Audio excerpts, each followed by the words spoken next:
नमस्कार, DD news पर आप दो टूक देख रहे हैं। मैं हूं अशोक श्रीवास्तव। किसी यूनिवर्सिटी या शिक्षा संस्थान का एकमात्र उद्देश्य क्या होता है? एकमात्र उद्देश्य होता है कि जो स्टूडेंट्स, जो छात्र वहां पर आए, उनको अच्छी से अच्छी तालीम दी जाए। यही मकसद होता है। हमारे यहां तो कहा गया है, गुरु गोविंद दोऊ खड़े काके लागू पाओ। और एक गुरु, एक प्रोफेसर, एक टीचर, उसकी भूमिका होती है कि वो जितने भी छात्र उसके हैं उनको बिना किसी भेदभाव के पढ़ाए, आगे बढ़ाए, उनको अच्छा नागरिक बनाए, अच्छा प्रोफेशनल बनाए। लेकिन अगर किसी यूनिवर्सिटी में स्टूडेंट्स के साथ धर्म के आधार पर भेदभाव किया जाने लगे, अगर स्टूडेंट्स को यह बताया जाने लगे कि उनका धर्म खराब है, यह धर्म अच्छा है, इस धर्म में कन्वर्ट हो जाओ, अगर स्टूडेंट्स पर यह दबाव बनाया जाए, उन्हें कहा जाए कि अगर आपको पीएचडी करनी है, अच्छे मार्क्स चाहिए, अच्छे रिजल्ट चाहिए, तो आपको मुस्लिम बन जाना चाहिए, इस्लाम स्वीकार कर लेना चाहिए। जो दलित हैं, जो पीड़ित है, अगर उनसे कहा जाए, दलित स्टाफ से कहा जाए कि आपको चाय बनानी है, आपको कप प्लेट धोने हैं, अगर जो स्टाफ है या फिर जो दूसरे प्रोफेसर्स हैं, जो ट्रेनी स्टाफ के लोग हैं, अगर उनसे कहा जाए कि आपको प्रमोशन तभी मिलेगा जब आप इस्लाम कबूल कर लोगे, आप आगे तभी बढ़ोगे जब आप इस्लाम कबूल कर लोगे, अगर ऐसा किसी यूनिवर्सिटी में हो तो आप क्या कहेंगे? आप सुनते ही कहेंगे कि यह यूनिवर्सिटी या तो पाकिस्तान में होगी या बांग्लादेश में होगी, क्योंकि भारत में तो ऐसा नहीं होता। लेकिन आपका अनुमान बिल्कुल गलत है।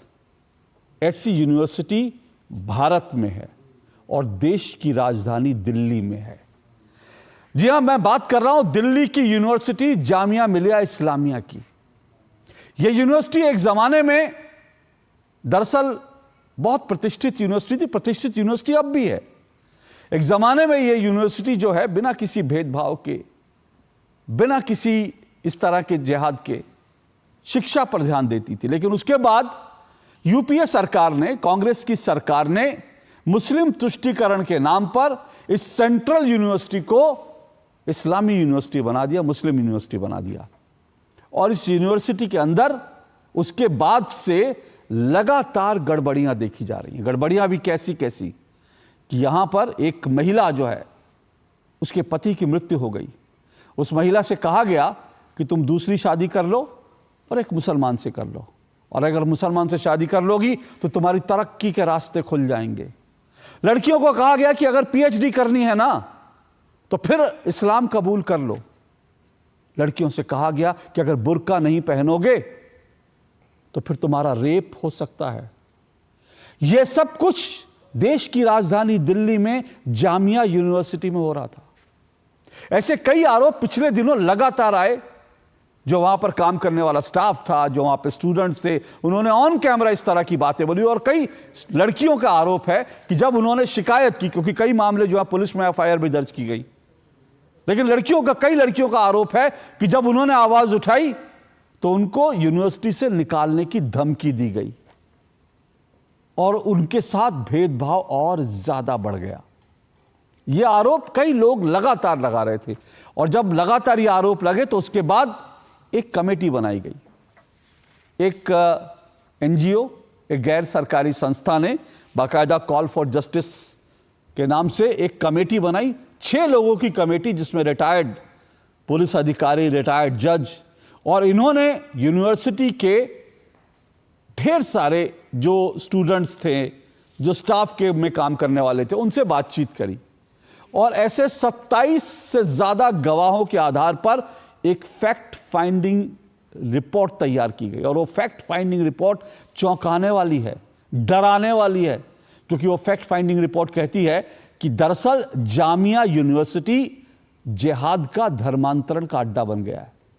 जामिया यूनिवर्सिटी में अलग तरह का जिहाद, लव जिहाद तो होता है, लेकिन साथ साथ वहां तालीम जिहाद चल रहा है, वहां जॉब जिहाद चल रहा है। क्योंकि अगर आपको वहां जॉब चाहिए, अगर आपको तरक्की चाहिए, तो फिर आपको इस्लाम कबूल करना पड़ेगा। वंदे मातरम वहां कहना हराम है, आप वंदे मातरम नहीं कह सकते। नमस्ते करेंगे तो आपको कहा जाता है नमस्ते नहीं चलेगी, आप नमस्ते नहीं, आप सलाम कीजिए। अगर किसी हिंदू को केबिन मिल जाता है तो वहां यह कहा जाता है कि काफिर को केबिन दे दिया गया। क्यों दिया गया, उस पर सवाल उठाए जाते हैं। यह सब कुछ इस फैक्ट फाइंडिंग कमेटी की रिपोर्ट का हिस्सा है और यह रिपोर्ट चौंकाने वाली है। हालांकि जामिया यूनिवर्सिटी का जो प्रशासन है उससे भी हमने संपर्क किया इस रिपोर्ट को लेकर। हमने उनको 2 टूक में निमंत्रण भी दिया, लेकिन यूनिवर्सिटी की तरफ से कहा गया कि हमें जब ये रिपोर्ट मिलेगी तब हम इसकी तहकीकात करेंगे और हम ये देखेंगे, और हमारे यहाँ सिस्टम है और सिस्टम में जो है अगर ऐसी कोई शिकायत आती है तो फिर उसको रिड्रेस किया जाता है। लेकिन सच तो यह है कि जिन लोगों ने शिकायत की उनका कहना है, उनका साफ तौर पर आरोप है कि यूनिवर्सिटी में सिर्फ और सिर्फ जो मुस्लिम होते हैं उन्हीं की सुनवाई होती है। जो अल्पसंख्यक हैं, जो ईसाई हैं, जो हिंदू हैं, जो सिख हैं, जो बौद्ध हैं, उनकी सुनवाई की कोई व्यवस्था नहीं है। तो आज 2 टूक में हम इसी पर चर्चा करेंगे, जामिया किस राह पर जा रही है, और यह भी चर्चा करेंगे जामिया का सच जो इस फैक्ट फाइंडिंग रिपोर्ट में है, क्या वही जामिया का सच है। इस सब पर 2 टूक चर्चा होगी। इससे पहले कि आगे बढ़ूं, आपको विजुअल्स दिखा देता हूं, कुछ आपको बाइट सुनवा देता हूं लोगों के आरोप, और साथ साथ जो फैक्ट फाइंडिंग टीम है उसने अपनी जांच में क्या पाया, सब सुनिए। उसके बाद आज की डिबेट, आज की चर्चा को आगे बढ़ाऊंगा।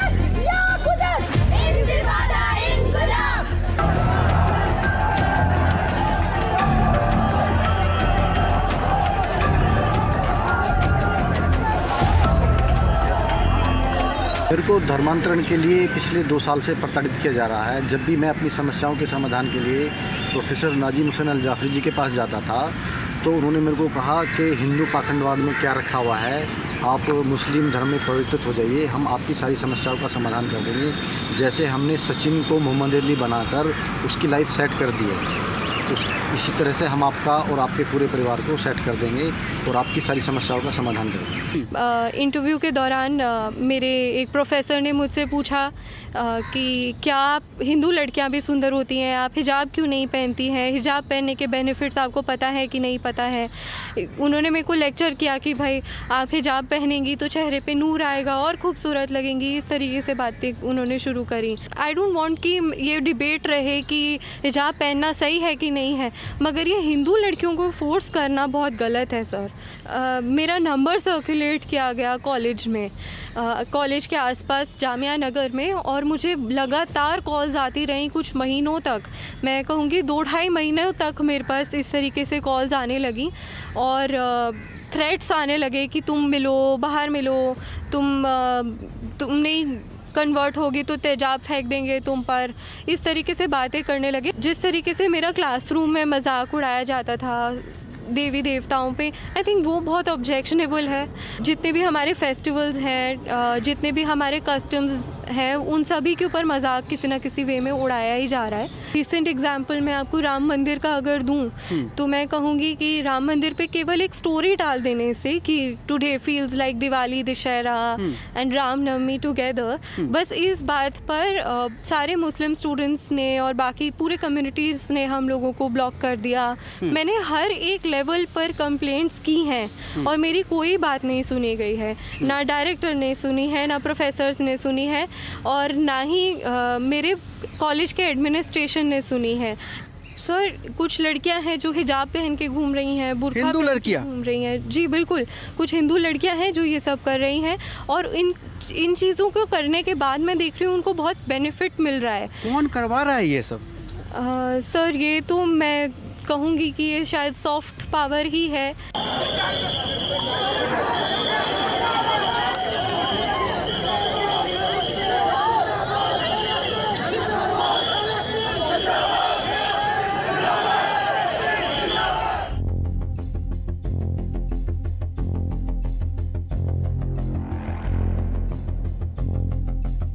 छात्रों को तो देखिए, एक प्रोफेसर ने तो ट्विटर पे लिख दिया कि मैं ऐसे सभी छात्रों को फेल कर दूंगा, उसने कर दिया। और बाकी एक ने कहा कि भैया इस्लाम नहीं जब अपनाओगे तो पीएचडी पूरी नहीं होगी।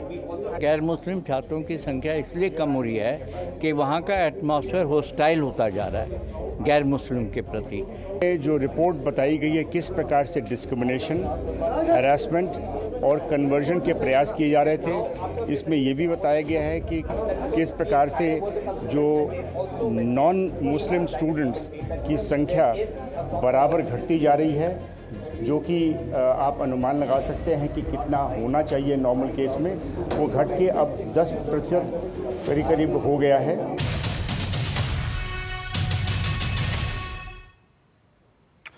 तो आपने सुना फैक्ट फाइंडिंग के एक तरफ आरोप भी सुना, एक तरफ फैक्ट फाइंडिंग टीम की जो जांच है उसके बारे में भी मैंने आपको सुना है फैक्ट फाइंडिंग टीम क्या कर रही है। और ये वही यूनिवर्सिटी है, आपको याद होगा अभी जब दिवाली का त्यौहार आया तो वहां पर जब हिंदू स्टूडेंट्स ने दिवाली मनाने की कोशिश की तो जो दिवाली की रंगोली थी उसको पैरों से रौंद दिया गया और दिवाली मनाने वाले स्टूडेंट्स के साथ हाथापाई हुई, बदसलूकी हुई, उनको दिवाली नहीं मनाने दी गई।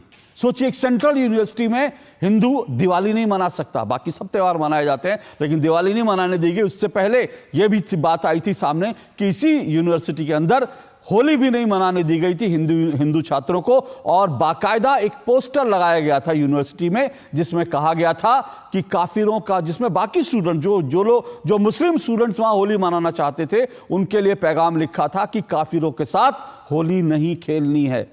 यह सब कुछ एक सेंट्रल यूनिवर्सिटी में जो केंद्र सरकार से हजारों करोड़ रुपए ले रही है, वहां पर ऐसा हो रहा है। इसी सच पर आज चर्चा करेंगे। मेरे साथ डिबेट में आज जो मेहमान जुड़ चुके हैं, आइए परिचय करवा दूं।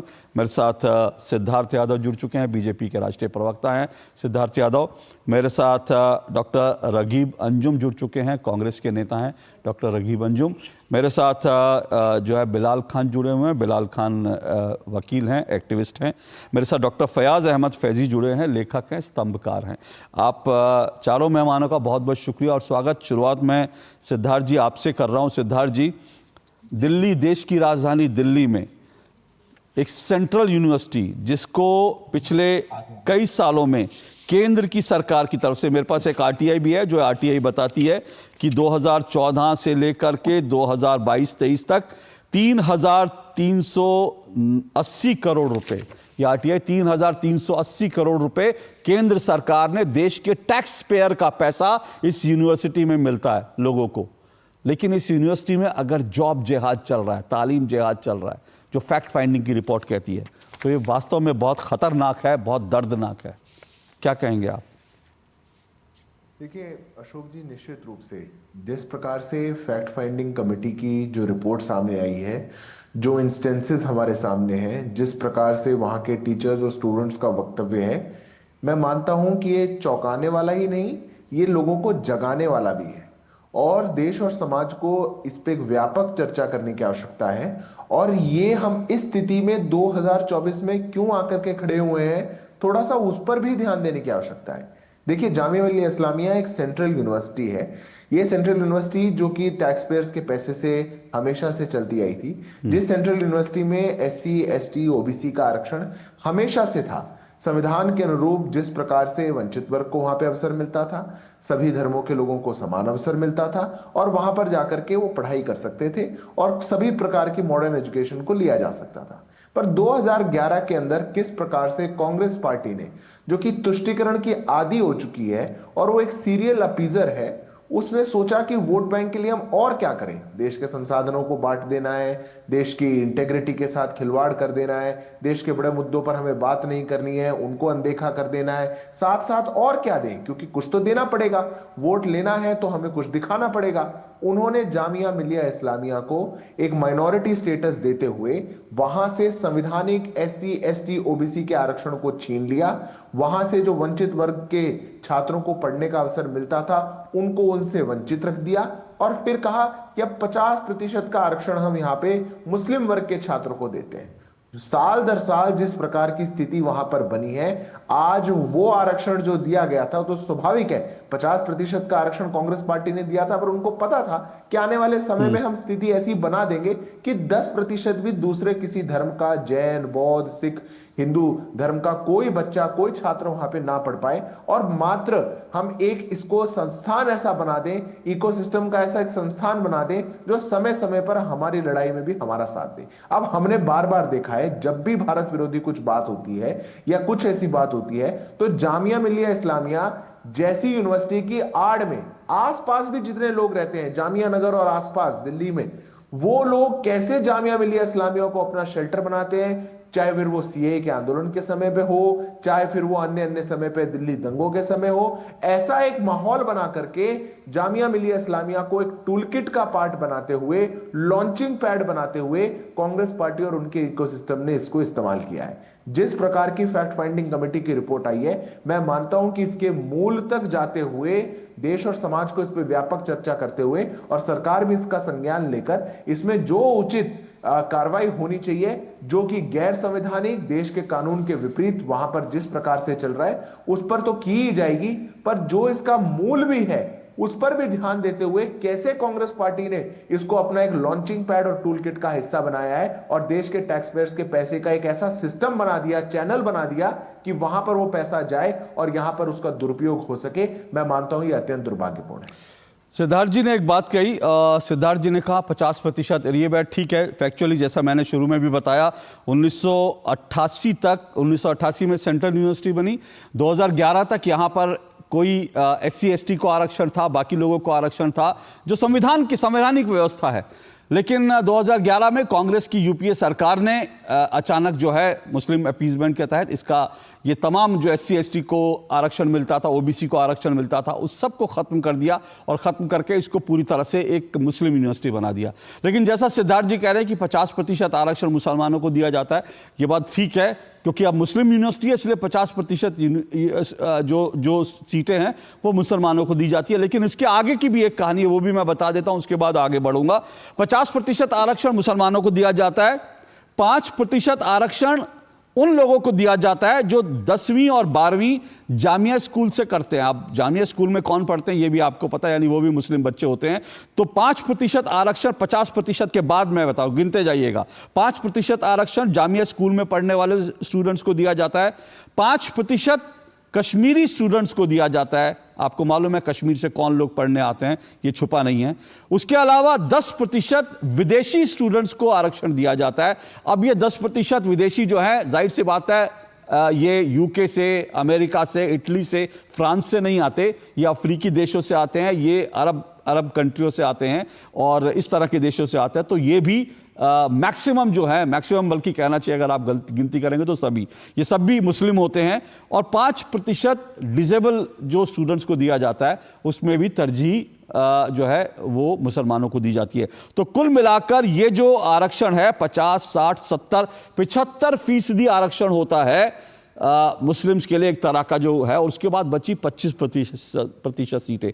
तो सोचिए कि 75% आरक्षण होता है। और एक वहाँ के प्रोफेसर ने बताया था कि कुछ साल पहले तक जब वहाँ पे कोई कार्यक्रम होते थे तो वहाँ पर 40% जो स्टूडेंट्स थे जामिया में, 30 से 40% वो ऐसे रहते थे जो मुस्लिम नहीं होते थे, हिंदू होते थे, सिख होते थे, बौद्ध होते थे। लेकिन अब उनकी संख्या घटकर महज 5 से 10% रह गई है। तो पूरा का पूरे जो डेमोग्राफी है, जो है पूरा स्ट्रक्चर जो है वो वहां का पूरी तरह से बदल चुका है। मैं इस पर डिबेट, और ये वो मूल है, इसमें कोई दो राय नहीं जो सिद्धार्थ जी कह रहे हैं। लेकिन मैं बाकी मेहमानों के पास जाऊं उससे पहले एक सवाल सिद्धार्थ जी आपसे, सीधा सवाल ये है, 2011 में कांग्रेस ने ऐसा किया ना, तो कांग्रेस ने संविधान की धज्जियां उड़ाई।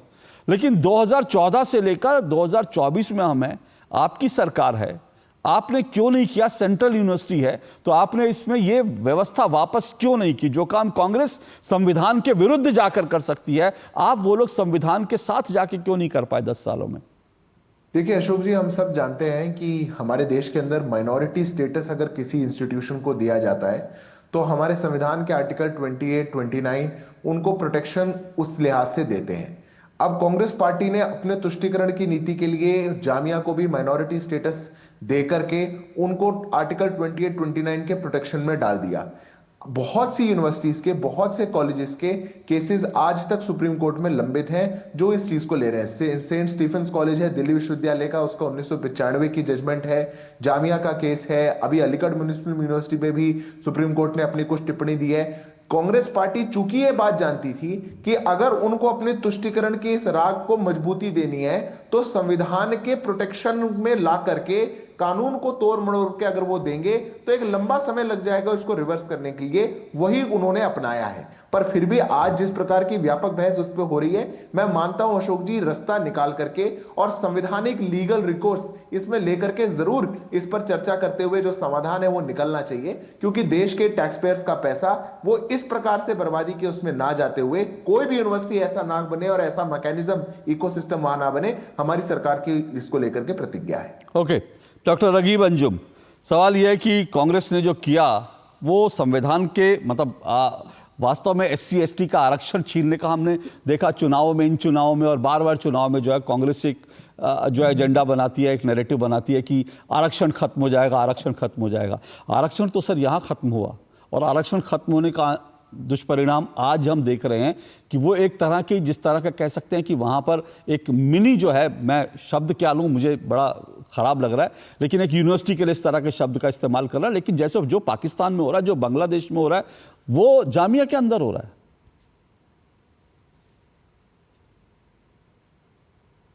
डॉक्टर रगीब, मेरा सवाल आपसे है।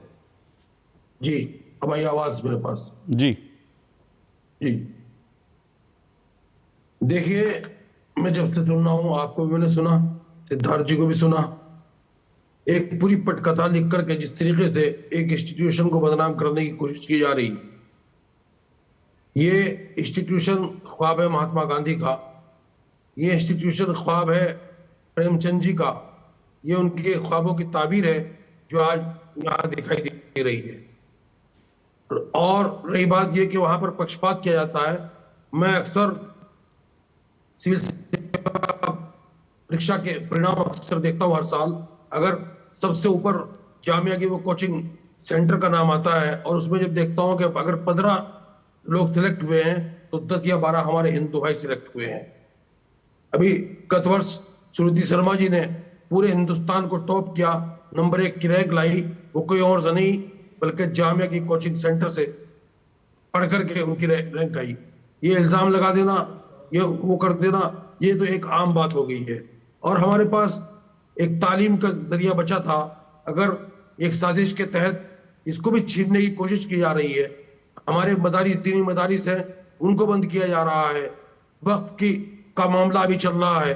गोया कि ये कि एक एक कर करके तमाम चीजों को नंबर पर ला करके जिस तरीके से खत्म करने की साजिश की जा रही है, उससे मैं ये कहना चाहता हूं, अगर फायदा में मैं कहना चाहता हूं, अगर वहां वाकई कोई इस तरह की बात है तो उस पर यकीनन गौर होना चाहिए, पक्षपात बिल्कुल नहीं होना चाहिए। इस तरह नहीं होना चाहिए कि बनारस हिंदू विश्वविद्यालय में संस्कृत के लिए अगर फिरोज खान का तकर्रुर हो जाता है, फिरोज खान वहां एज ए प्रोफेसर अपॉइंट हो जाते हैं, तो एक हंगामा बर्पा हो जाता है, यूनिवर्सिटी बंद हो जाती है।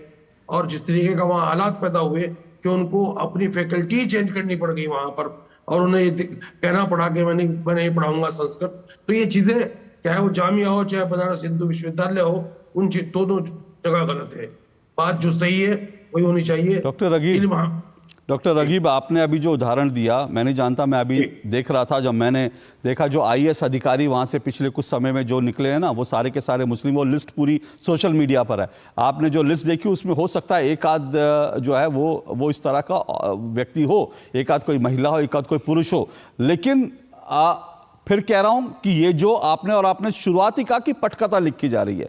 सर, पटकथा एक दो गवाह नहीं है, पूरे 27 से ज्यादा गवाह हैं, और ये गवाही तो तब हुई है जब एक टीम गई है। उससे पहले इन्होंने बाकायदा FIR लिखवाई गई है, पुलिस में जाकर FIR लिखवाई गई हैं। और एक दो नहीं, अगर बात 2, 4, 5, 6, 7, 8, 9, 10, 26, 27 लोग कह रहे हैं और उनकी गवाही एक ही है, तो फिर इतने सारे लोग तो झूठ नहीं बोल सकते ना। इतने सारे पटकथा, कोई सलीम जावेद की पटकथा थोड़ी है कि 2 लोग मिलकर लिखते सलीम जावेद की पटकथा, वो एक अलग बात है, लेकिन यहाँ 27 लोग मिलकर थोड़ी पटकथा लिखेंगे यूनिवर्सिटी के खिलाफ।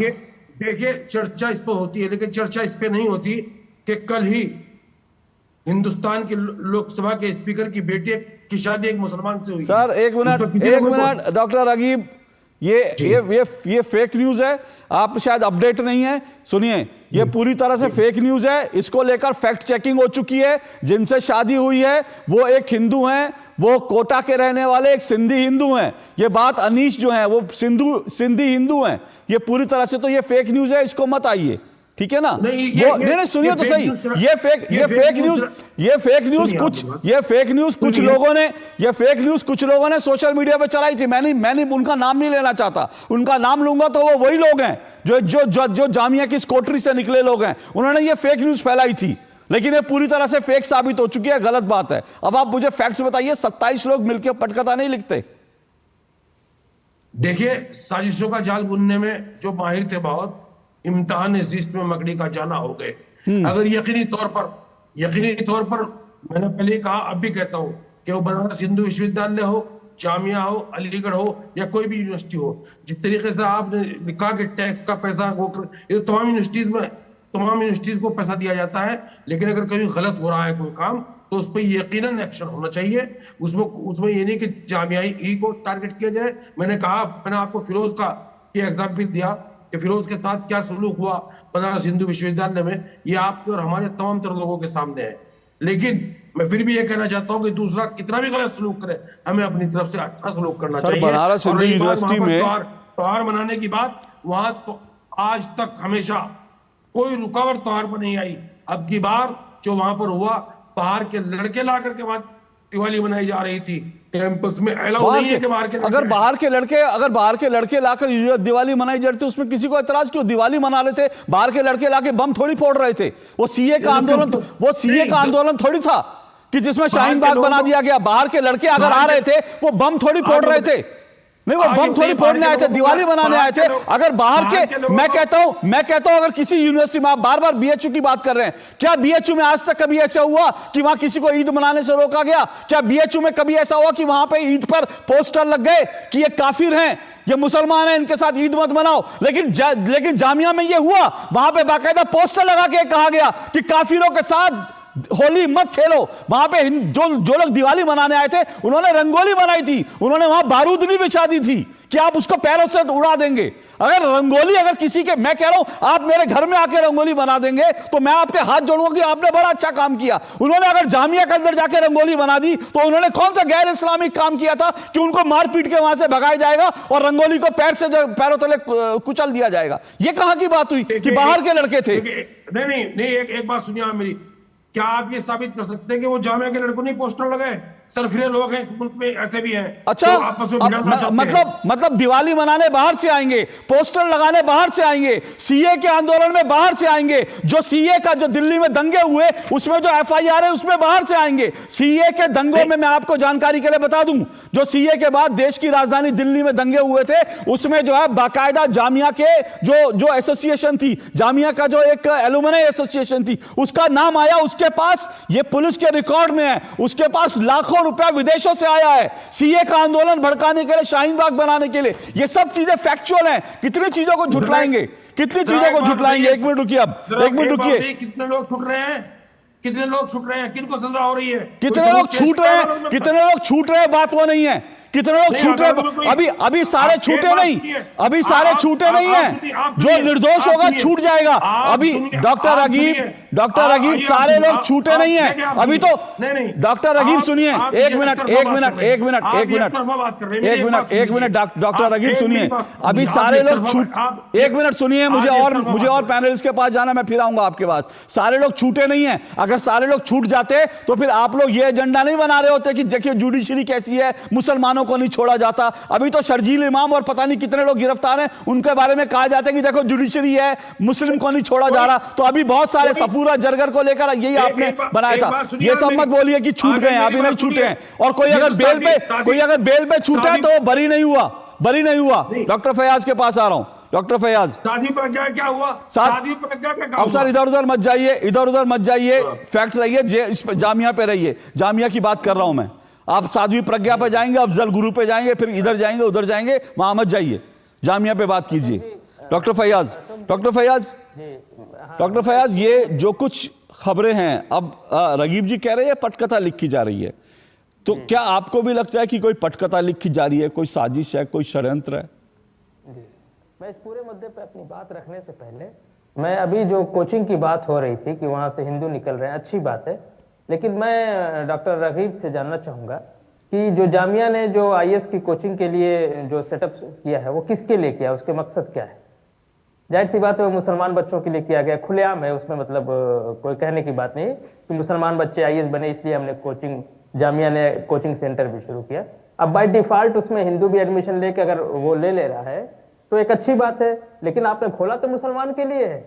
ये एक चीज उनकी बात का जवाब जो वो डिफेंस पे कह रहे हैं। दूसरी चीज देखिए, ये पूरा प्रकरण जो है फैक्ट फाइंडिंग कमेटी ने, उसमें जस्टिस हैं और पुलिस कमिश्नर आप जानते हैं श्रीवास्तव जी हैं, ढींगरा जी जस्टिस रह चुके हैं, 6 लोगों की टीम है और तकरीबन 40 विटनेस उसमें नहीं 27 विटनेस की ली गई है बात। देखिए बात उस पर की जानी चाहिए कि अगर कहीं किसी इंस्टीट्यूट में इस तरह की दिक्कत है तो उस पर बात होनी चाहिए कि भाई दिक्कत दूर हो, और वो पक्ष विपक्ष या हिंदू मुसलमान उसमें नहीं होना चाहिए, एक चीज। दूसरी चीज, जो चीजें प्रकाश में आई हैं, अभी आपने अपनी परिचर्चा शुरू करने से पहले वीडियो दिखाया, उनकी बात हुई, उसका संज्ञान लेना चाहिए सरकार को भी और जो यूनिवर्सिटी की जामिया मिलिया इस्लामिया की जो प्रशासन है उसको भी, और उस पर सख्त से सख्त कार्रवाई की जानी चाहिए ताकि एक शैक्षिक संस्थान का माहौल ना खराब होने चाहिए, पहली चीज। अब मैं आप एक बात जो कहने से झिझक रहे थे, मैं वो खोल के बात कहता हूं कि अशराफ और जब तक मुसलमानों की समस्या में, जब तक आप अशराफ जो शासक वर्गीय मुसलमान है और जो भारतीय मुसलमान है उनका फर्क नहीं समझेंगे, जिसको हम जैसे मुसलमान कहते हैं अशराफ पसमानदा का, जब तक आप किसी भी मुस्लिम चीज का नहीं समझ सकते। आरक्षण की भी बात की, मैं उससे भी बताऊंगा कि अल्पसंख्यक और मुस्लिम नाम से जो खेल चल रहा है इस देश में वो क्या है। जो आप कहने से झिझक रहे थे, मैं कह देता हूं, पहले इन लोगों ने पाकिस्तान ले लिया, अब फिर भारत में छोटे छोटे पाकिस्तान बना के रखे हैं, वक्फ बोर्ड, मदरसा बोर्ड, जामिया मिलिया इस्लामिया, अलीगढ़ मुस्लिम यूनिवर्सिटी, ये छोटे छोटे पाकिस्तान है और इसको उसी तरह से रन कराते हैं। मुसलमानों के चंद परिवार जो अशराफ वर्ग से हैं वही उसके सारे रख रखाव करते हैं, और उनके यहाँ मैं रिपोर्ट पढ़ रहा था, उसमें उस लेडी की जो महिला स्टूडेंट थी गैर मुस्लिम, वो क्लर्क जो है उस थीसिस को पढ़ नहीं पा रहा था, उसकी हेडिंग नहीं पढ़ पा रहा था, और उसके ऊपर वो जो है इस तरह से उपेक्षा करने वाले शब्दावली का प्रयोग कर रहा था। तो ये कितनी खराब बात है। वो असल में वो माइंड सेटअप है अशराफ का, उसको लगता है कि ये यूनिवर्सिटी हमारी, हमारा पाकिस्तान, ये लड़के आके जो है ये हमारे लड़कों की जगह ले रहे हैं। उस माइंड सेटअप से उनके अंदर वो नफरत की बात आती है। और एक बात जो इस रिपोर्ट में नहीं आई, ये सिर्फ हिंदू का नहीं होता है, जो भारतीय मूल के मुसलमान है पसमानदा, उनके साथ भी खुलेआम डिस्क्रिमिनेशन होता है। और मैं बताऊं, ये क्लोज टॉक में, टेबल टॉक में ये कहते भी हैं पसमानदा मुसलमानों की, अरे ये हिंदू ही होते हैं, हिंदुओं की तरह बोलते, देखो इनको उर्दू बोलने नहीं आता, तलफ्फुज ठीक नहीं, ये हिंदू ही होते हैं।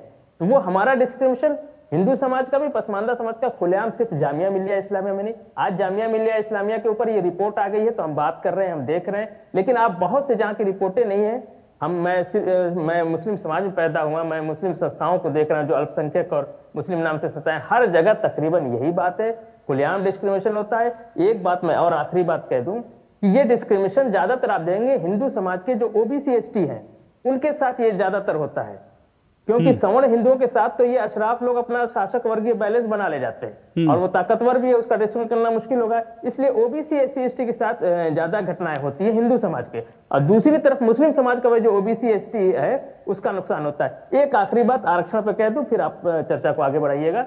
जो 50% इन्होंने मुस्लिम आरक्षण किया है उसमें किसका फायदा होता है आप देखिए, वो सिर्फ मुस्लिम नाम पे धोखा दिया जाता है, और जो सिर्फ कुल मुस्लिम आबादी का जो 90% भाग है देशत पसमानदा, वो वंचित हो जाता है, और जो अशराफ वर्ग है वही फायदा उठाता है। कैसे उठाता है देखिए, 30% उसमें महिला आरक्षण है, यानी 30% उसमें जनरल मुसलमान यानी मुस्लिम आरक्षण हो गया, 10% महिला मुस्लिम और 10% मुस्लिम ओबीसी और एसटी, क्योंकि एससी में मुसलमान नहीं आते हैं, मुस्लिम एसटी ओबीसी। देखिए जो 90% संख्या है ओबीसी एसटी मुसलमानों की जो संवैधानिक आरक्षण मिलता है उनके लिए 10% दिया गया है, और बकिया 40% जनरल मुस्लिम और महिला के नाम पे अशराफ वर्ग ले रहा है। तो ये पूरा एक सिस्टम बनाया गया है कि अशराफ वर्ग उसमें पढ़े, अशराफ टीचिंग नॉन टीचिंग में हो, और सारे लोगों का इस तरह से डिस्क्रिमिनेशन किया। मैंने अपने कान से सुना है इस तरह की बातें हिंदुओं को पसमानदा को कही जाती है।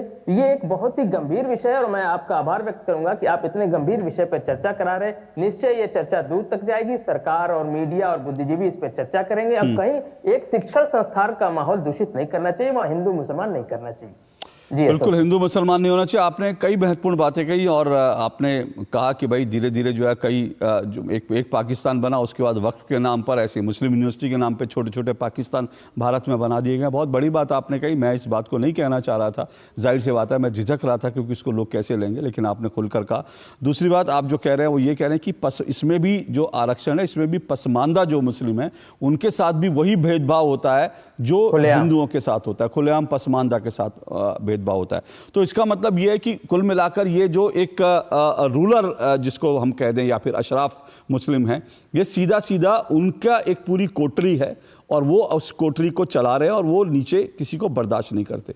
सिद्धार्थ यादव जी, ये बड़ा गंभीर विषय है और अगर जो है डॉक्टर फयाज ये कह रहे हैं कि भाई छोटे छोटे पाकिस्तान बन गए हैं तो ये तो बहुत वास्तव में बहुत ख़तरनाक है। और फिर मैं इसमें ये भी हवाला दे रहा हूँ, मैंने अभी भी कहा कि जो सीए के बाद दिल्ली में जो दंगे हुए थे उस दंगों में बाकायदा alumni association of Jamia Millia Islamia इसकी बाकायदा इसका नाम आया था, इसके कई लोगों को फंडिंग आई थी, इसका पैसे को लेकर आया था, इन्होंने जो फेक बिल्स प्रोड्यूस किए थे वो आया था और पूरा जो सीए आंदोलन था उसमें जामिया की क्या भूमिका थी वो हम सब ने देखा था। तो ये देश की राजधानी में हो रहा है सर। देखिए अशोक जी आ गया थे तो मैं एक चीज ऐड कर दूं, एक मैं आ जाता हूँ, 1 मिनट आ जाता हूँ, 1 मिनट जी। अच्छी बात। अशोक जी, मेरा मानना है कि जो आज चर्चा और जिस गंभीरता के साथ हो रही है इसकी और व्यापक चर्चा होनी चाहिए और मैं आपको साधुवाद देता हूं कि हम इतनी व्यापक और इतनी अच्छी चर्चा आज कर रहे हैं। देखिए, समझने की बात यह है, सबसे पहले तो मैं अभी जो हमारे साथी कांग्रेस पार्टी से एक बहुत डिफेंसिव मोड में आकर के सच्चाई को झुठलाना चाह रहे थे और जामिया के कोचिंग सेंटर की बात कर रहे थे, मैं उनकी भी सच्चाई सामने रख दूं। जामिया का कोचिंग सेंटर किस लिए बनाया गया वो तो डॉक्टर साहब बता ही चुके हैं, पर वो यूजीसी से फंडेड है। अगर और उसका पर्पस में लिखना पड़ा क्योंकि यूजीसी से फंडिंग लेने के लिए यूजीसी किसी कोचिंग सेंटर को माइनॉरिटी स्टेटस पर फंडिंग नहीं देती है, तो उनको लिखना पड़ा women, SC, ST and minorities. उसमें आपको मुझे पुरुष हिंदू लड़का बता दीजिए जो आपके कोचिंग सेंटर से पढ़ा हो और जिसका सिलेक्शन हो गया हो, कोई नहीं मिलेगा आपको। अब वहां पर जिन बच्चियों का एडमिशन हो रहा है और वो हिंदू समाज से भी आती हैं और अपनी प्रतिभा पर आगे वो परफॉर्म कर पा रही हैं, उसको रख करके सामने आप कहें जामिया मिलिया इस्लामिया जो पूरी यूनिवर्सिटी है वो देखिए कितनी सेक्युलर और कितनी अच्छी है। उस यूनिवर्सिटी में जो चल रहा है उसको लेकर के फैक्ट फाइंडिंग रिपोर्ट आई है। उस यूनिवर्सिटी में जो चल रहा है उसमें लोगों के PhD के थीसिस को लेकर के क्लर्क टिप्पणियां कर रहे हैं, वो वहां चल रहा है। तो कोचिंग सेंटर की आड़ में या किसी चीज को डिफेंड करने के लिए कुछ भी मोड़ तोड़ के पेश करना, मैं मानता हूं ये दुखद है। ये पहली बात। दूसरी बात, ऐसे जितने भी स्टेटसेस हैं, डॉक्टर साहब ने जो भी बात कही कि यहां पर छोटे छोटे पाकिस्तान बनाने तक की बात उन्होंने कही, और मैं कहता हूं कि कई बार कुछ चीजों को खुल करके हमको फेस करना पड़ेगा एज अ सोसाइटी, क्योंकि आज अलीगढ़ मुस्लिम यूनिवर्सिटी में क्या हो रहा है, आज जामिया में क्या हो रहा है, मात्र जामिया में नहीं, जामिया के आसपास क्या हो रहा है, AMU के आसपास क्या हो रहा है, ये सिर्फ यूनिवर्सिटी के अंदर की बात नहीं है। पहले यूनिवर्सिटी होगी, यूनिवर्सिटी में डिस्क्रिमिनेशन किया जाएगा, संविधान रूपी आरक्षण छीना जाएगा, वहां पे हिंदू समाज में दलित, शोषित, वंचित को वहां से वंचित रखा जाएगा, और जो आसपास है बाउंड्री के बाहर भी कहीं जामिया नगर बसा दिया जाएगा, कहीं उसके अलावा और ऐसे कस्बे बना लिए जाएंगे जहां पर एक ही समुदाय का दबदबा रहे। उससे क्या होगा, कभी भी देश में कोई संवैधानिक काम किया जाए तो वहां से कह दिया जाएगा अब यहां से हम कॉल फॉर एक्शन देते हैं, अब हम यहां से बाहर निकल करके दिल्ली को घेरने की बात करते हैं। ना पुलिस अंदर जा पाए, ना कोई हिम्मत जुटा पाए। इस प्रकार के जो ये घेटो पॉलिटिक्स है, इसको कांग्रेस पार्टी बढ़ावा देती है। देखिए, लाभ जिसको मिला, एक गठबंधन या एक पार्टी जिन्होंने वोटों के लिए देश की सुरक्षा को, और यह सुरक्षा से जुड़ा भी विषय है, देश की इंटेग्रिटी से जुड़ा विषय है, देश के शिक्षण संस्थानों से जुड़ा हुआ विषय है, ऐसे सब विषयों को ताक पे रखकर जिन लोगों ने आगे बढ़कर यह कह दिया कि हम जो आप मांगेंगे हम देने को तैयार हैं, और उसके लिए चाहे फिर वो हिंदू हो, जैन हो, बौद्ध हो, क्रिश्चियन हो, सिख हो, कोई हो, वो देखा जाएगा। पर चूंकि आप वोट दिलवा सकते हैं, वोट दे सकते हैं, या आप कहें, आपके नेता कहें इकट्ठे होकर के कि हम सबको वोट दिलाएंगे, एक बड़ा वोट बैंक आएगा, इस काम पर अगर हम करें तो इस मानसिकता, इस पॉलिटिकल मानसिकता को भी पीछे हमें हटाना पड़ेगा। और मैं बस 5 सेकंड लेता हूं। अशोक जी, ये खत्म नहीं हुआ है, ये लगातार चल रहा है। जिस प्रकार से कांग्रेस पार्टी ने अपने मैनिफेस्टो में इस बार लोकसभा में यहां तक लिखा था कि देश में जजेस को भी माइनॉरिटी से बनाया जाएगा, उन्होंने अभी महाराष्ट्र में चुनाव लड़ते हुए इंडिया उलेमा बोर्ड की मांगों का समर्थन करते हुए, जिन मांगों में लिखा गया है कि मुसलमानों को ज्यादा से ज्यादा पुलिस में भर्ती किया जाए, यह अनकॉन्स्टिट्यूशनल है, अनडेमोक्रेटिक है। इसको कोई कैसे ठीक मान सकता है? 2012 से लेकर के 2024 तक के जितने दंगों में आरोपी हैं मुसलमान, उनको छोड़ा जाए, 1000 करोड़ की वक्फ की प्रॉपर्टी दी जाए। इन सब बातों को कांग्रेस पार्टी और उनकी अलायंस आज भी चुनावों में जाते हुए एक्सेप्ट करते हैं, उनके सामने झुकते हैं, क्योंकि बात वोट की है। ये बात वोट की जब तक नहीं समझी जाएगी तब तक बात नहीं बनी। बात वोट की तो है, इसमें कोई दो राय नहीं, हर चीज़ कहीं ना कहीं जाके वोट से जुड़ जाती है। और महाराष्ट्र में भी इस वक्त हुआ। डॉक्टर रकीब रुकिएगा, और बिलाल खान जी मैं आप ही के पास आऊँगा, लेकिन एक छोटा सा मुझे ब्रेक लेना। ब्रेक के बाद तुरंत बिलाल खान का जो है हम प्रतिक्रिया लेंगे। इस ब्रेक के बाद बने रहिए मेरे साथ। आपके घर के खाने में रेस्टोरेंट जैसा स्वाद ले आए MDH का शाही पनीर मसाला। पनीर को क्या मस्त बना डाला। डॉक्टर दादू, ये प्रीमियम क्या होता है? बेटा, प्रीमियम मतलब समझ लो पेट्रोल। जब तक कार में पेट्रोल है तब तक कार चलेगी, पेट्रोल खत्म कार स्टॉप। पर पापा, इस बार पेट्रोल खत्म होने पर भी कार चलती रहेगी। वो कैसे? LIC के जीवन लाभ में प्रीमियम पेमेंट हो जाए स्टॉप, पर पॉलिसी के फायदे चलते रहते हैं। मतलब अब लाइफ की गाड़ी चलेगी नॉन स्टॉप। LIC हर पल आपके साथ। अरे क्या हो गया, पूरा का पूरा गांव यहाँ आ गया। भैया, इसी हाथ से चारा खिलाते हो, तभी तो आपके गाय भैंसों की ब्याज सबसे ज्यादा है। पगले, ये चमत्कार इस हाथ का नहीं, हाथ में जो कपिला पशु आहार है उसका है, जो पशुओं की सेहत अच्छी रखता है और ब्याज भी बढ़ाता है। कपिला, देश का नंबर 1 पशु आहार। एक ऐसा तबका जो रिटायरमेंट के बारे में आज भी बिल्कुल नहीं सोचता, वो है औरतें। औरतें कमा के भी वनरेबल हैं। सो NPS एक इक्वालिटी ला रहा है, हम सब एक बराबर प्लेटफॉर्म पे हैं। अपने बेहतर कल को सुनिश्चित करने के लिए NPS जरूरी है। NTPC Green Energy Limited, a wholly owned subsidiary of NTPC Limited, a Maharatna CPSE, strategically focused on developing a portfolio of utility-scale renewable energy projects, launches an initial public offering of equity shares of face value of rupees 10 each through the book building process with a price band of rupees 102 to rupees 108 per equity share. Bid issue opens Tuesday, November 19, closes on Friday, November 22nd, 2024. For risk factors and more details, please refer to the RHP available on the websites of SEBI, BRLMs, stock exchanges and the company.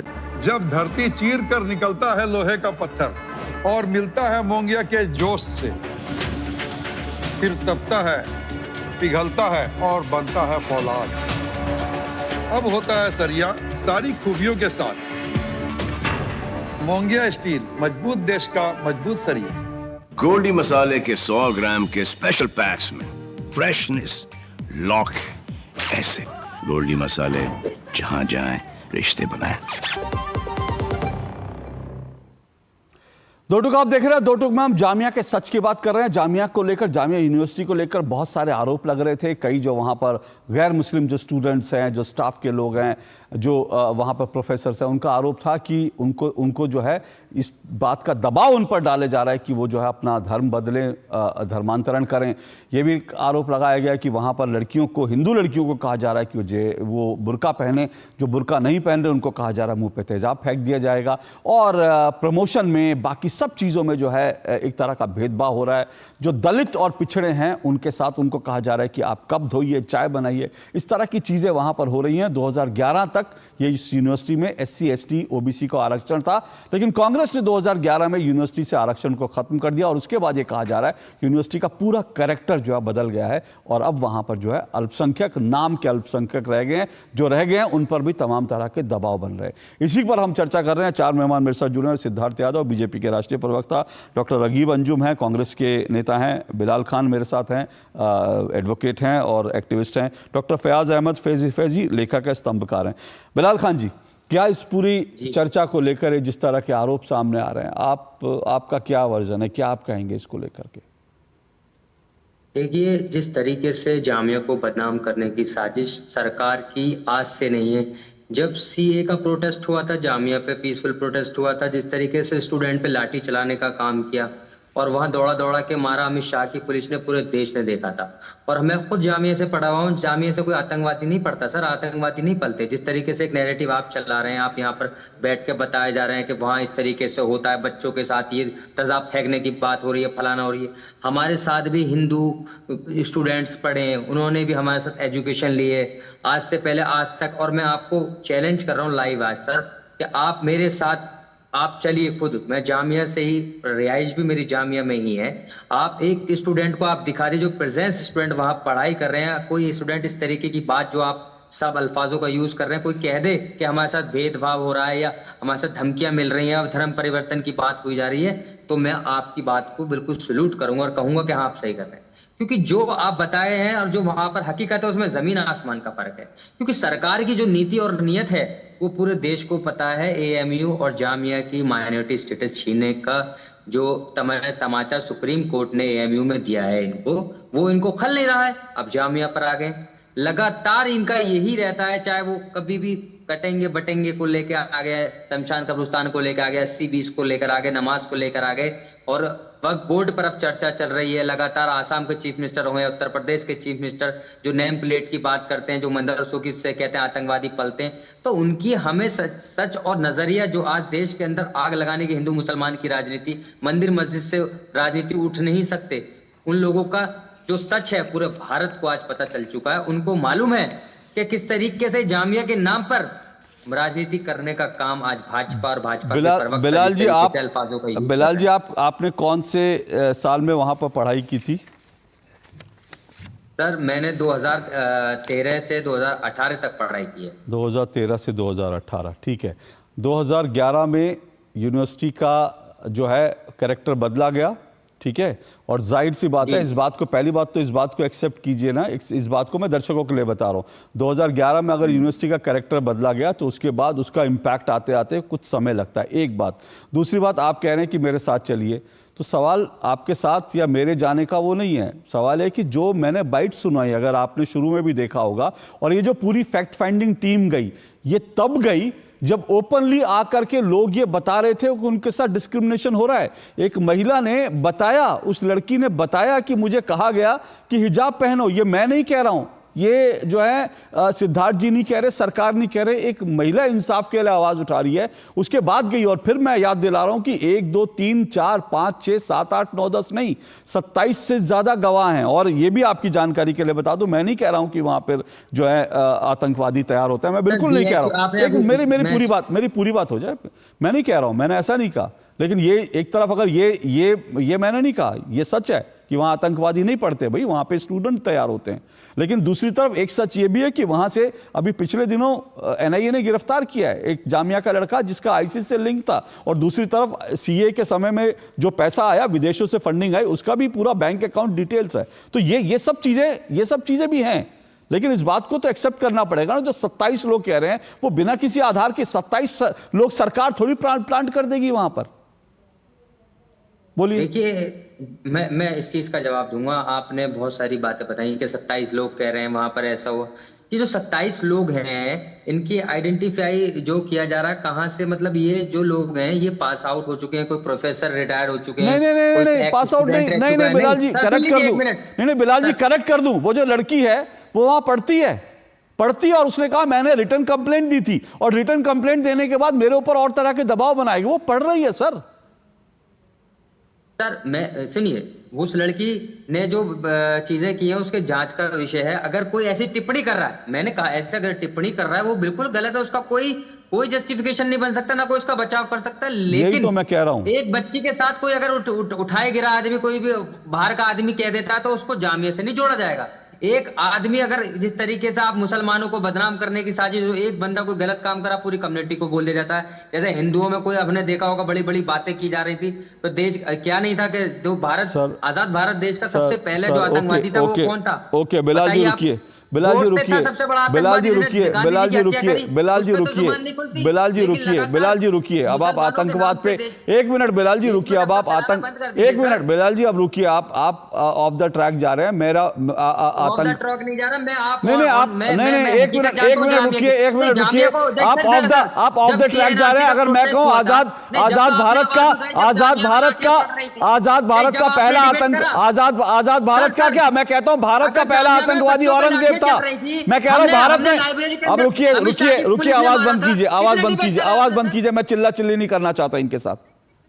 Bharat का पहला आतंकवादी, भारत में पहला आतंकवादी जो आयतित होकर आया था वो बाबर था, औरंगजेब था। और उसके बाद आतंकवादी वो था जिसने स्वामी दयानंद सरस्वती की हत्या की।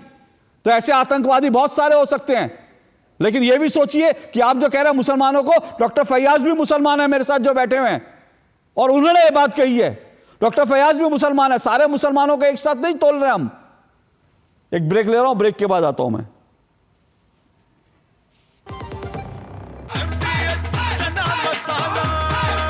अब छोलिया हो या लोबिया, सफेद चने या काले चने, सब कुछ मजेदार बने। मेरी पसंद, मेरी पसंद, मेरी पसंद, मेरी पसंद, हमारी पसंद, हम सबकी पसंद। मजबूत देश का मजबूत सरिया हो गया steel. Come on boys, let's go practice। अरे रुक यार, मेरे बैंक अकाउंट में गलत एंट्री का प्रॉब्लम हो गया है। तो बैंक को कंप्लेन करना। बैंक को लिखे 1 महीना हो गया है, बट वो गूगली डाले जा रहे हैं। तो आरबीआई के लोकपाल को इन्फॉर्म करो। रुक, मैं समझाता हूँ। जैसे क्रिकेट में थर्ड अंपायर, वैसे ही आरबीआई का ओम्बुड्समैन। आरबीआई कहता है अगर बैंक आपकी कंप्लेंट को 1 महीने में नहीं सुलझाता तो आप आरबीआई के कंप्लेंट मैनेजमेंट सिस्टम पर ऑनलाइन कंप्लेंट कर सकते हैं। ये आरबीआई का आसान तरीका है आपकी कंप्लेंट सुलझाने का, और वो भी फ्री। आरबीआई कहता है जानकार बनिए, सतर्क रहिए।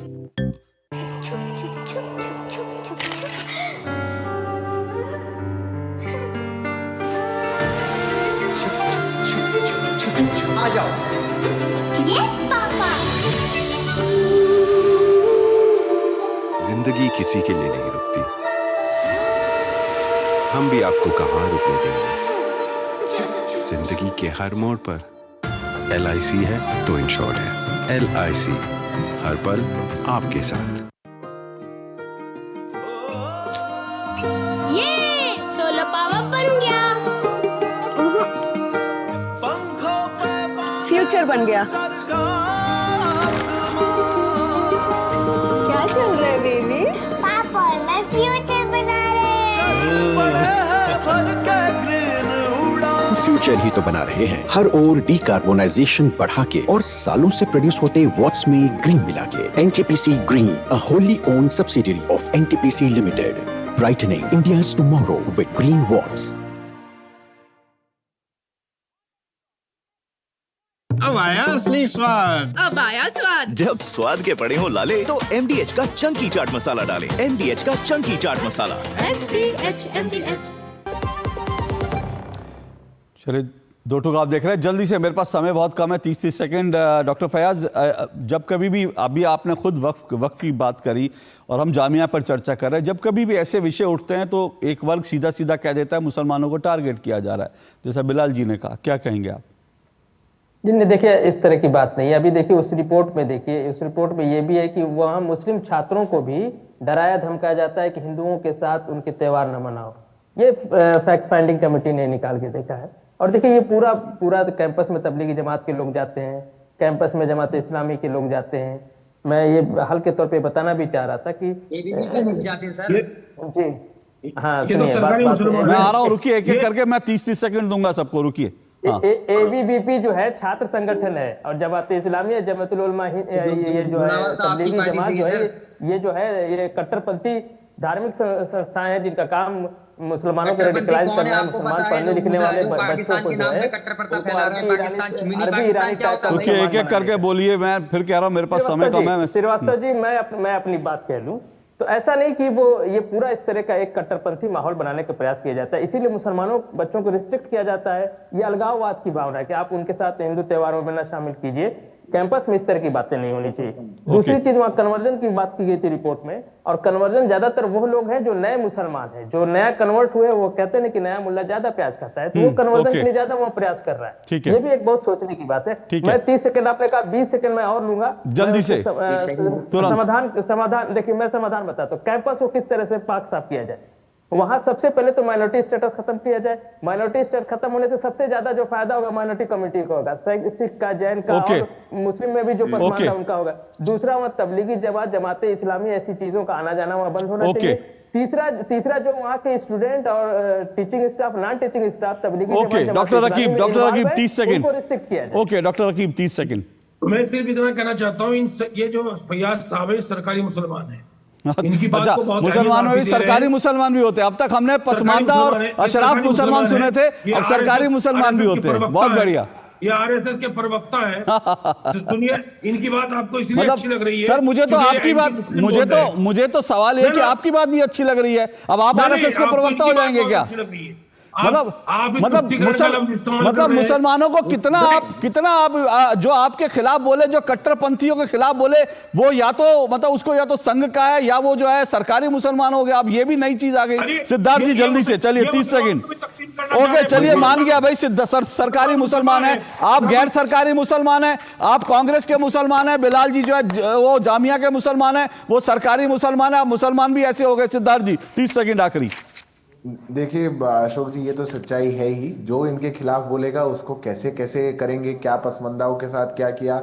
आज तक 85% पॉलिटिकल लीडरशिप कैसे मुसलमानों में 15% के साथ ही रही, पर जो भी जामिया के साथी थे जो बैठे थे वो कह रहे हैं कि आप चलिए मेरे साथ, मैं दिखाऊंगा। अरे जो गए हैं वो देख कर आए, पहले रिपोर्ट तो पढ़िए। वो जाकर देख कर के आए, उन्होंने रिपोर्ट दी, आप कह रहे हैं चलिए मेरे साथ, मैं जामिया में दिखाऊंगा। आपके साथ नहीं जाना भैया, आप तो जामिया नगर पे रह रहे हैं, पता नहीं वहां क्या है, किसके साथ जाने। चलिए, जमात इस्लामी का अड्डा बन चुका है जामिया, वहां पर आप अपने साथ ले जाएंगे, माफ करिएगा।